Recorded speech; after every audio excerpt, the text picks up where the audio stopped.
as always, talk a little bit about Stocks and Commodities magazine. I feel like a broken record sometimes, but great sponsors of the event. Really appreciate their support. Great magazine. You should get a copy of it. And you will get a copy of it if you buy any of the add-ons that we talked about in the session today. So, in any case, for recordings, if you want us to send you the recordings, we will automatically. You don't have to ask for them. You don't have to ask for them individually.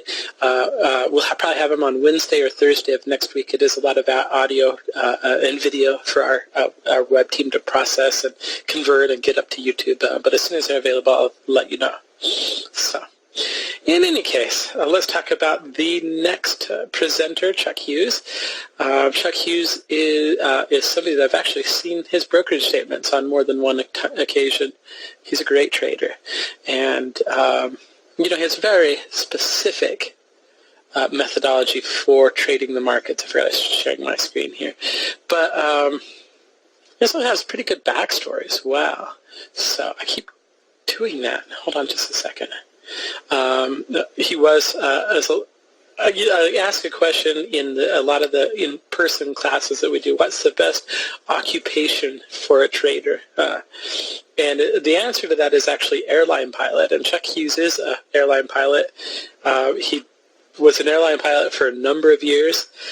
He's been trading for a number of years, and like I said, I've seen his brokerage statements. Are pretty impressive. I think he's probably going to show them to you again today.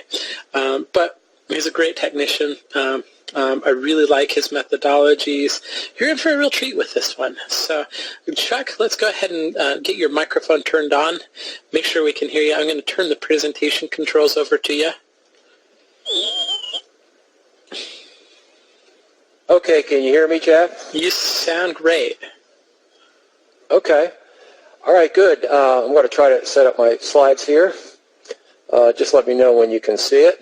We can see it, and click it in slideshow mode. Yeah, you got it. There we go. Perfect.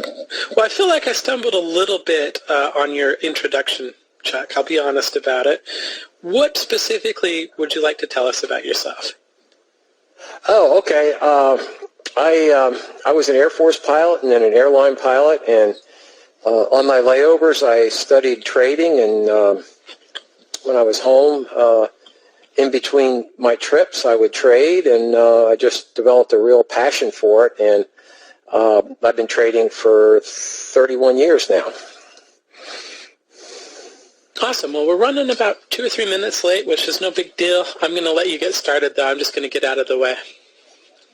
Okay, sounds good. Well, thanks, everybody. It's great to be here today. This is Chuck Hughes from Hughes Optioneering, and we're going to talk about our options trading program today. The strategies you'll see today have a long history of profitability in actual trading, and as Jeff mentioned, I'll show you some of our brokerage statements.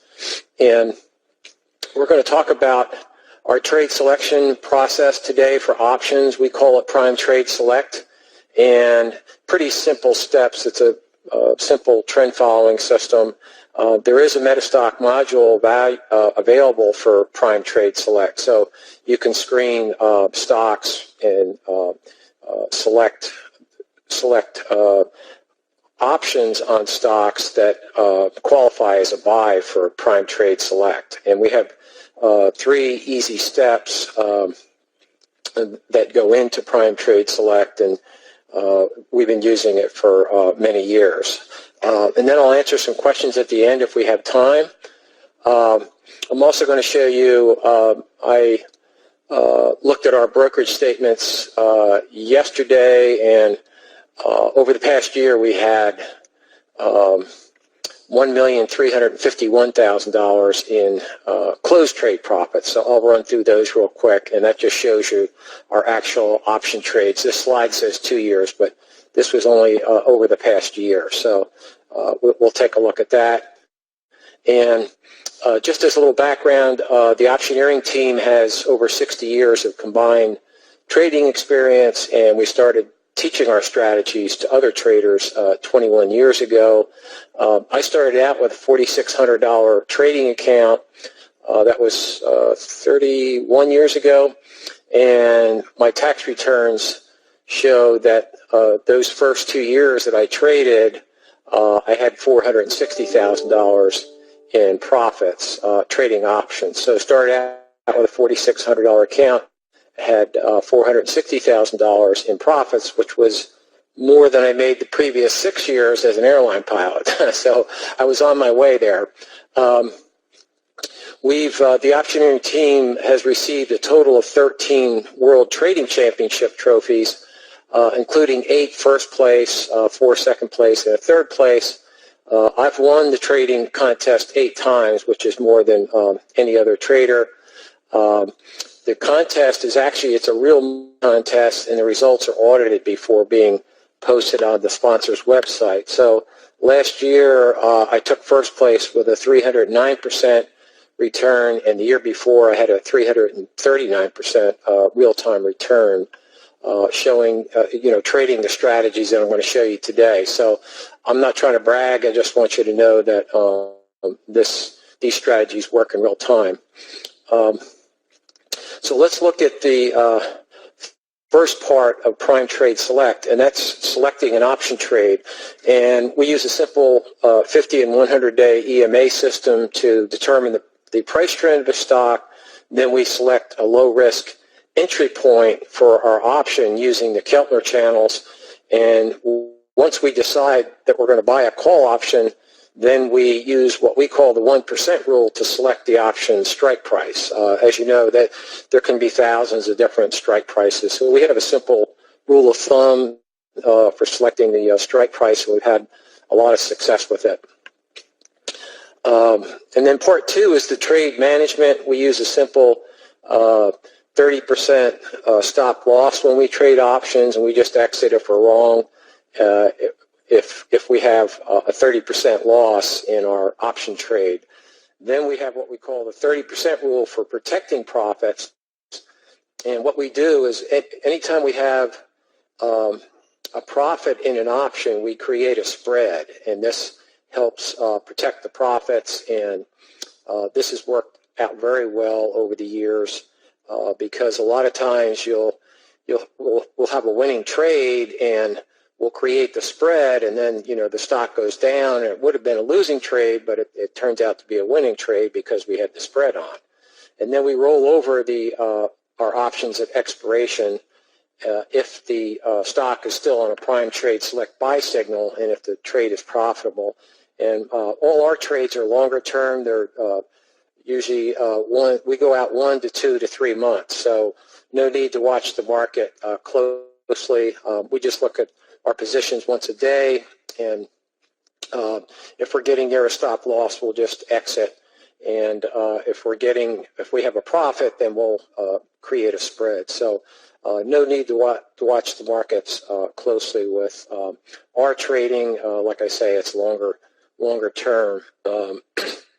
Okay, let's look at step 1 of Prime Trade Select, and that's determine the price trend. And the goal of a trend following system, of course, is to quantitatively measure the buying and selling pressure of a stock, and that allows us to follow the trend instead of trying to predict where the trend's going to go.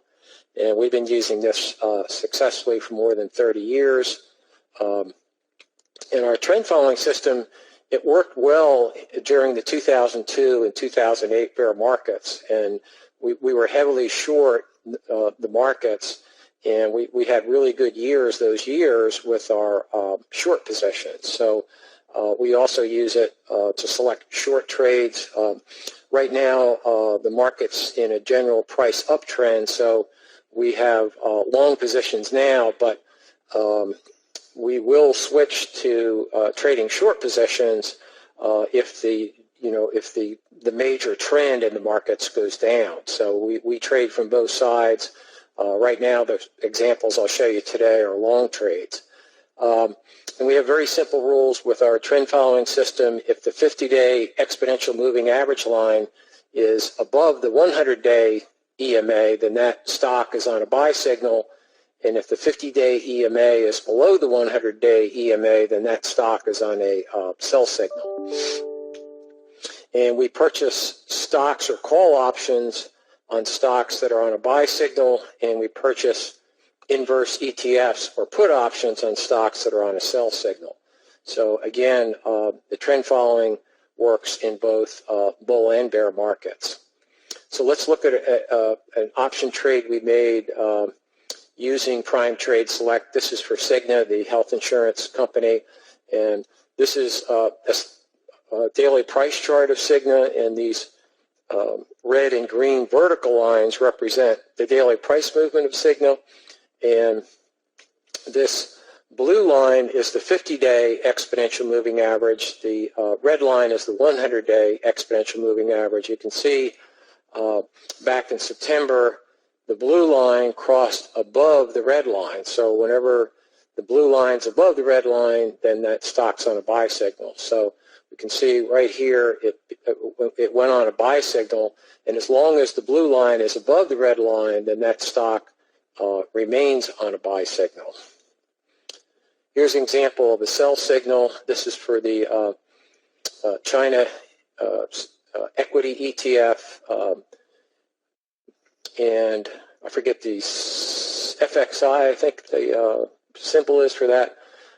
So we can see that the blue line, which is the 50-day EMA, right here crossed below the red line. So right here, the FXI became a short. I think this was, this occurred last June or July.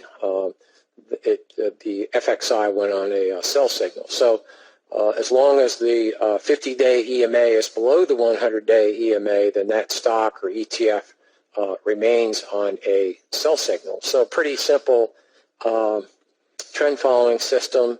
And once we determine that a stock is on a buy signal, then we want to select a low risk entry point using the Keltner channels. And we found the Keltner channels to be very helpful in our trading, because we use them to help time our entry and our exits.